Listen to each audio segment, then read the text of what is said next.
currently run two businesses, a clothing store and a food delivery business. But I would like to say they're, symbiotic.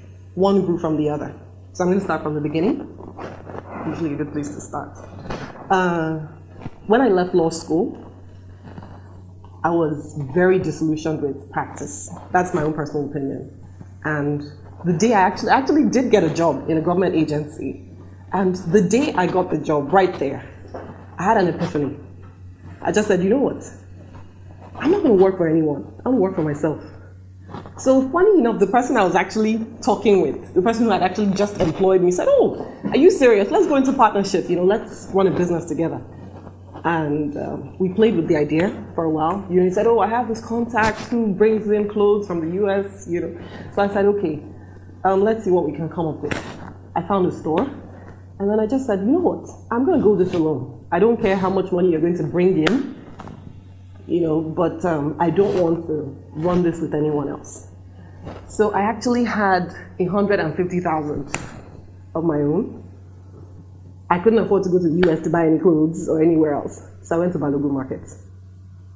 And I think I bought 12 pairs of slippers. And I bought the cheapest possible tops I could lay my hands on.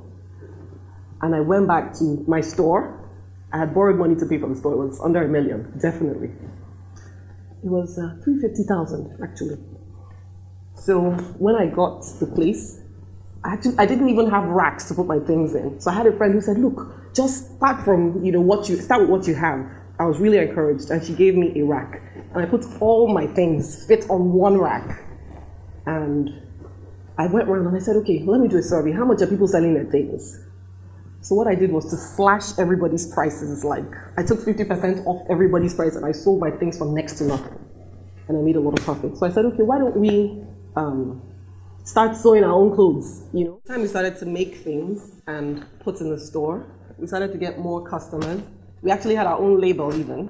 And after a while, we raised money. We were able to go to the US, to the UK, shop, generally build a business. The business actually grew at least 400%. Within a year. So it was very, very, very profitable. Doing well, employing people and all that.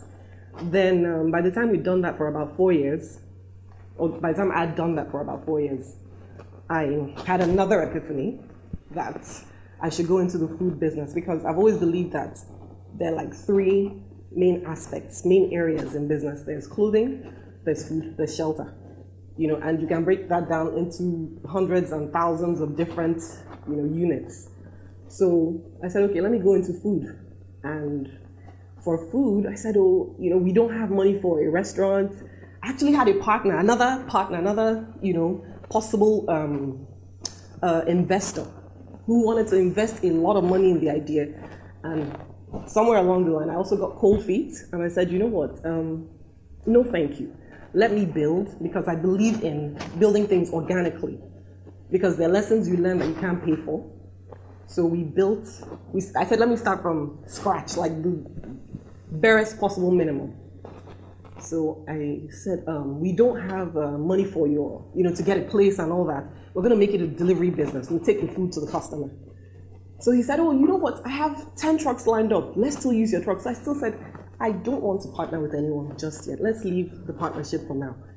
So I started from my backyard. We went to Maraba. We bought 2 motorcycles.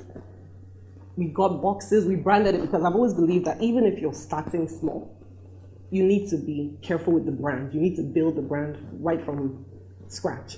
So we had 2 dispatch riders, and they all had branded T-shirts and all that. We branded the bikes, and we started delivering food. It was crazy because I was cooking in my backyard. I built a kitchen in my backyard, actually. I had my staff come there, cook. We cooked with coal pots, because I've always still had this idea of, starting from scratch. What you learn is priceless. It's immeasurable, And from there, we bought a gas cooker, bought another gas cooker, bought freezers, we started to grow, which for me is, I don't know if it means that I'm taking things for granted, but I feel that growth is inevitable.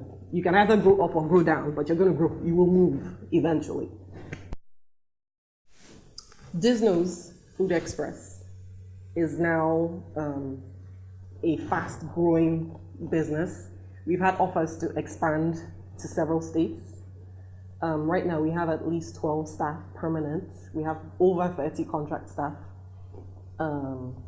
We have an annual turnover of several million, coming from having an annual turnover of under $1 million, probably under 500,000 actually.